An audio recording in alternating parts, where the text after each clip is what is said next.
Have you ever found yourself thinking, why does such a small thing turn into such a big reaction?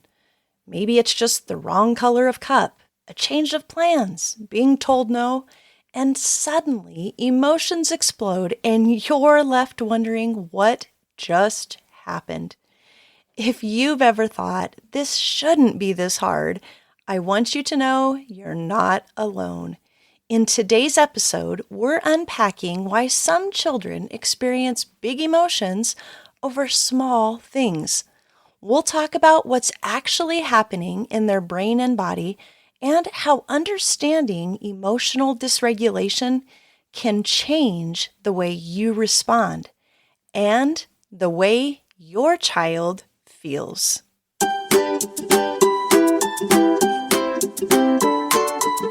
Ever feel like one meltdown turns your day upside down? Are you walking on eggshells with emotions and challenging behaviors? Need peace in your home? You're in the right place. I'm Jamie, mom of 7, professional counselor and parent coach. I've learned how to turn chaos into calm, stop meltdowns, and enjoy time as a family. If you're looking for effective tools, practical ways to connect with your uniquely wired child, and parenting tools that align with faith and family values, you've found it. So reheat that coffee, start that laundry fluffing again, and let's jump in.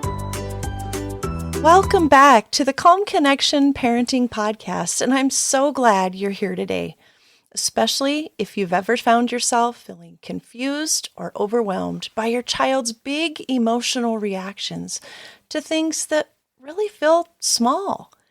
Today, we're going to talk about emotional dysregulation, what it is, why it happens, and why understanding it can completely change the way you respond to your child and even to yourself in those hard moments. So let's dive in. Before we go any further, I want to say this out loud because it matters. If you're listening today and quietly wondering whether you're doing something wrong, or if your child's reactions mean something is broken, I want you to take a deep breath with me.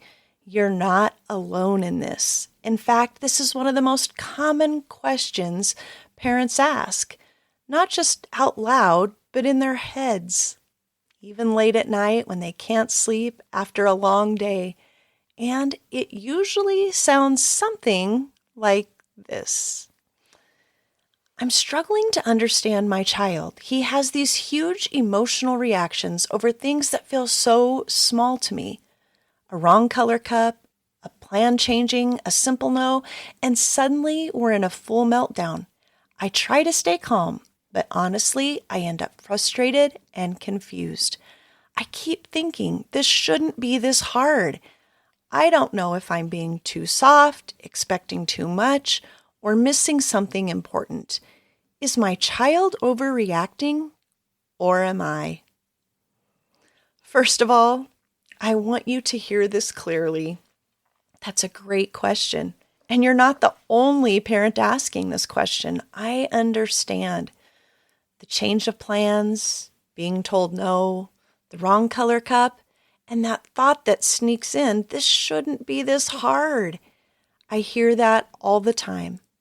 And honestly, who ever thought parenting would require this many brain cells, right?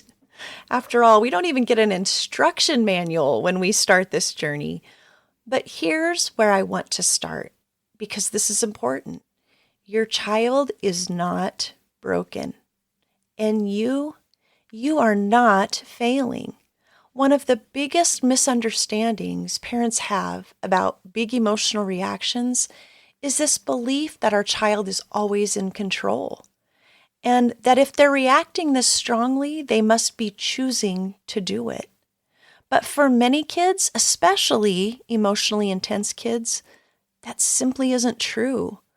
When emotions grow big and fast, many children actually lose access to the part of their brain that allows for logic, reasoning, and yes, self-control. The frontal lobe of their brain has kicked into a different gear and it can't shift out. And those are the very skills we expect them to use in the moment, and they can't even access them. You need logic and rational thinking in order to feel in control or be in control. And when emotions take over, those skills are often the first thing to go. For a lot of kids, emotional regulation is still developing. Their feelings tend to escalate quickly. And if you add impulse challenges or characteristics of ADHD, DMDD, or anxiety into the mix, you can bet that things can turn on a dime. I often picture it like a stick of dynamite that's already been lit. Even when your child is trying hard to hold it together, things can still shift so fast. And here's something that truly matters. Your child usually doesn't like this any more than you do. Now let's talk about why the reaction often feels so much bigger than the trigger, because this is where parents often get stuck. Often the size of the reaction doesn't match what we judge the issue to be. But many of these kids are already working so hard all day long to hold it together, and their system is already on overload or overwhelmed. So when one more feeling gets added, even just a small one, it becomes the thing that tips the scale. That reaction might feel big for their age, big for the situation, maybe big in intensity, or big because of how long it lasts. And this is where I want to pause, because I think sometimes this is hard to imagine, and I think an example really helps drive this point home. So let me paint a picture for you. Most of us would say we can handle driving in the rain. You turn the wipers on full speed, and it's a little more intense, but still manageable. Now, add that it's night and dark.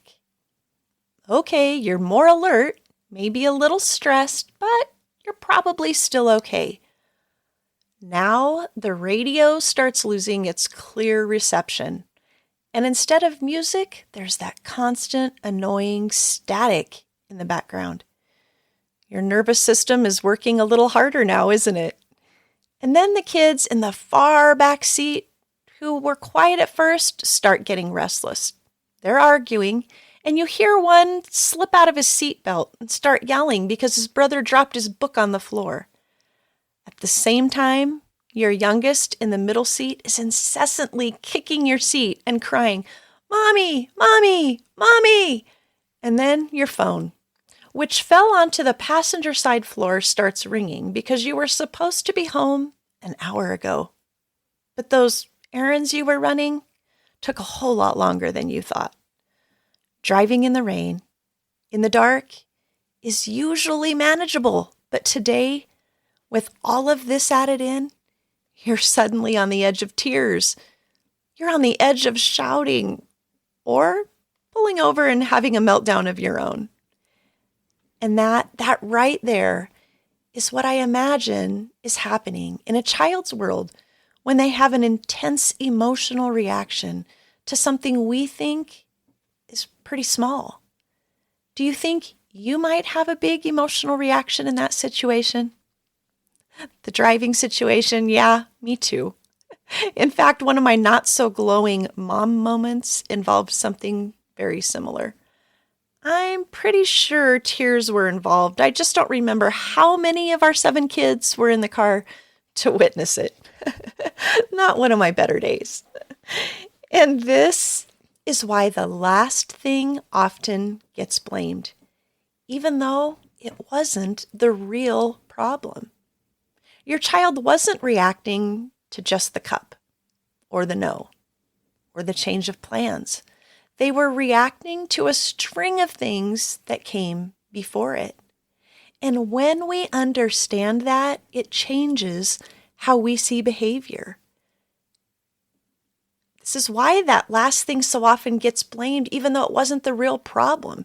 It wasn't just the rain. It wasn't just the dark. And it wasn't just the child kicking the seat or the phone ringing. It was everything that had been building up long before that moment. And the same thing is often true for our kids. The wrong color cup, the sudden no, the change of plans, those aren't usually the cause of the big reaction. They're simply the tipping point. By the time emotions explode, your child's system has probably been under pressure for a while. They've been working hard to hold it together, to manage those expectations, to try and tolerate the discomfort, and attempt to stay regulated. But when one more feeling gets added, their nervous system simply says, I'm done. This is where I want to pause, because this distinction alone can completely change how you respond in the moment. So many parents worry that these big reactions are simply about defiance or manipulation or even disrespect. And I really do understand why it feels that way. But there's a really important difference between a child who is choosing not to cooperate and a child who has lost the ability to regulate. You see, when a child is being defiant or manipulative, their behavior often shifts quickly once they get what they want. But when a child is emotionally dysregulated, that doesn't happen. They can't just shut it off. Their body is activated, their emotions are loud, and their logic and reasoning is simply offline. This is why reasoning with them, giving them consequences in the moment, or lecturing them doesn't work in the middle of the storm. Not because you're doing it wrong, but because your child's brain literally can't process it yet. So I want you to pause for a moment and think about your own child. When those big reactions happen, do they calm down quickly once they get what they want? Or do they stay irritable, agitated, and upset even when you're trying to fix things? That answer gives you important information. And this is why the most important shift often isn't about what you do. It's about when you do it. Before we jump to quiet the emotion, before we correct the behavior, before we assume the worst, I want you to simply step back and just observe. Start learning how your child communicates stress, frustration, or disagreement early on. What does it look like when things begin to go off track? What cues show up in their body, their tone of voice, or behavior? How does your child try to communicate before their emotions explode? Because here's something I find, and I see it over and over again. We often unintentionally dismiss those early signals. And then when emotions finally erupt, that is when we stop everything and finally listen. So if you forget everything else in this podcast, I want you to remember this. All behavior is communication. And when we start reading behavior as information instead of defiance, we begin noticing patterns, themes, and signals. And that awareness gives us the opportunity to respond sooner, before those emotions grow so intense that your child loses access to that logic, the rational thinking, and self-control. This isn't about being soft. It's about being wise. That's right. When we respond to less intense emotions, we give our child the chance to practice a different way of communicating their needs. They begin to see that they don't have to escalate in order to be seen or heard. And over time, that builds trust. It builds connection. And honestly, it changes the entire dynamic between you and your child. And I want to say this clearly. You're not meant to figure this out all alone. Sometimes we need someone outside the situation to help us see what we're missing, whether that's a parenting coach, a counselor, or a mental health professional through your child's school. Someone who understands child behavior and how it communicates a variety of messages. And this is why I want to pause here for just a moment. Because if you're listening to this and thinking, I understand this, but I'm exhausted, stretched thin, and trying to hold everything together, I want you to know I see you, and you're not alone in that either. Parenting emotionally intense kids while juggling work, family, schedules, and expectations takes an incredible amount of energy and time and effort. And sometimes what we need most is support that helps us feel more focused, grounded, and capable, not more overwhelmed. That's why I want to share with you about the Busy Moms Blueprint Summit. This brings together 28 top experts and influencers to help busy working moms tackle some of the biggest challenges they face, from managing their time and energy to being more present with their families without the guilt. This summit is designed to help you feel more focused, more in control, and more confident in how you're showing up, not just as a mom, but as a whole person. Because you matter too.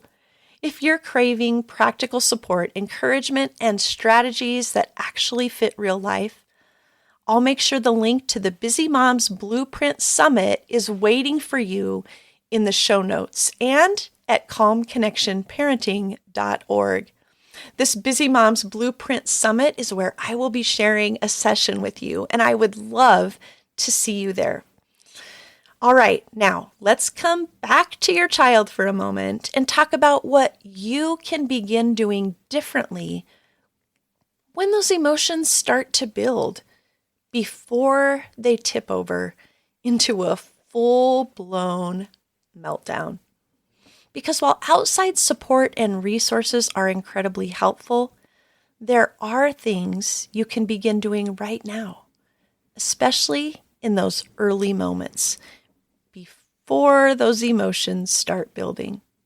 This is where so many parents tell me they feel stuck. They notice the big reaction, but they honestly admit that they're missing what came before it. So instead of waiting until those emotions explode, I want to invite you to start paying attention to those early cues. What does stress look like in your child's body?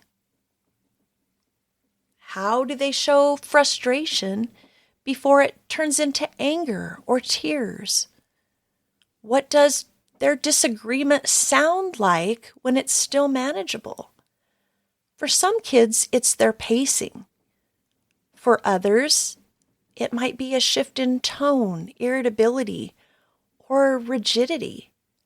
And let me clarify, pacing, I don't necessarily mean walking pacing, although it may be for some kiddos, but it may be the pacing of their speech. Does it get faster? Is it pressured? Is it slowed down? Is it choppy? Is it short? For some kiddos, it's silence, arguing, or whining. These aren't random behaviors. They're signals.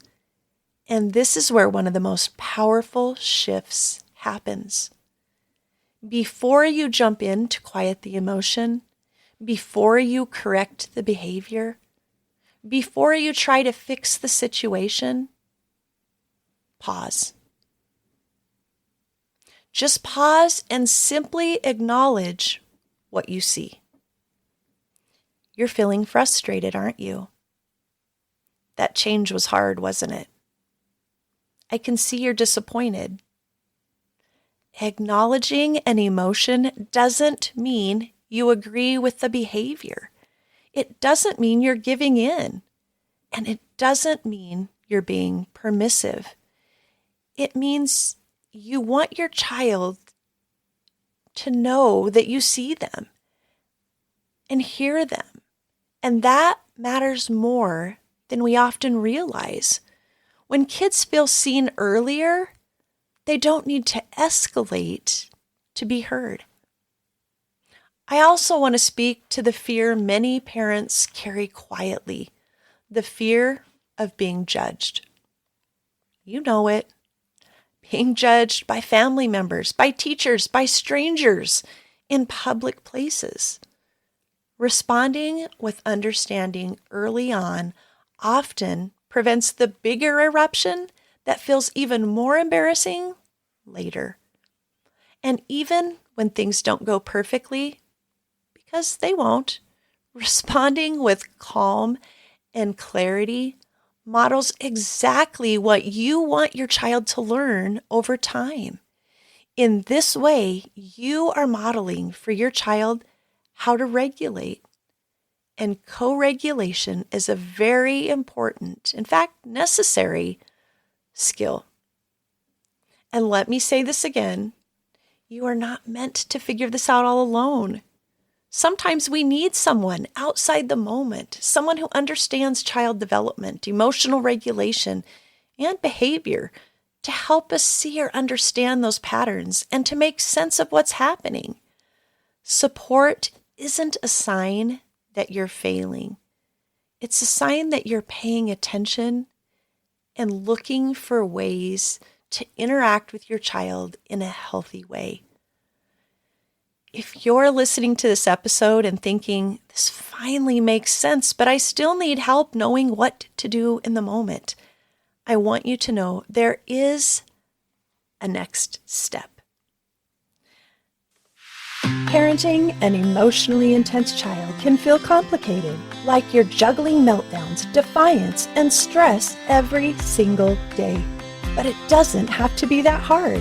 Imagine this. The next time your child melts down, instead of spiraling into chaos, you know exactly how to respond with calm and confidence. Sounds good, right? Well, that's what the Calm Connection Parent Coaching Program is all about. In this program, I teach simple tools that you can use right in the moment. Tools that don't require hours of reading, expensive appointments, or complicated systems. I'll even show you ways to create calm in less time than it takes to reheat your coffee. Parenting with calm and confidence doesn't have to feel impossible. It can be easier than you think. Join me inside at calmconnectionparent.com and let's get you back on this parenting journey with calm, confidence, and connection. This program is designed to help parents of emotionally intense, highly sensitive, or neurodivergent kids move from feeling overwhelmed and unsure to feeling calm, confident, and connected in their parenting. And because I know support needs to be accessible, I also want you to know that I do have some scholarships available for parents who are ready to get started but might need a little extra help. So if this episode resonated with you and you're feeling that nudge to go deeper, I'd love for you to join us. Our new group is starting this coming week. You'll find links for more information in the show notes or at calmconnectionparenting.org. And if now isn't the time, that's okay too. Keep listening because in the next episodes, we're going to talk about more questions that weigh heavily on so many parents, and you won't want to miss them. Now, before we wrap up today, I want to take just a moment to slow everything back down. If this episode stirred something in you, relief, emotion, recognition, or even exhaustion, I want you to know that makes sense. Parenting a child with big emotions asks a lot of us. It asks for patience when we're tired, calm when we're stretched thin, and understanding in moments that feel anything but easy. So if today's episode helped you see your child a little more clearly, or helped you see yourself with a little more compassion, then it's already doing important work. You don't have to have all the answers today, And you don't need to fix everything right now. Sometimes the most meaningful shift happens inside you. It's simply noticing. This isn't defiance, this is overwhelm. This isn't failure, this is information. When we begin responding to behavior with curiosity instead of fear, maybe with understanding instead of urgency, we can create space for both our child and ourselves to breathe. And if today felt heavy, I want you to hear this too. You're not doing this wrong. And your child's big emotions are not a reflection of your parenting. They're a signal, one that can be understood, supported, and guided over time. So as you head back into your day, my encouragement to you is simple. Notice one small cue. Pause for one extra second and acknowledge one emotion. You don't have to do it perfectly. You just have to take that next step to begin. Thank you for being here. Thank you for caring enough to ask these hard questions. And thank you for showing up for your child in ways that matter deeply, even when no one else sees it. And for now, remember this. Your child's big reactions are telling a story. Your job isn't to silence the story, it's to hear it and understand it. And when you do, everything begins to change.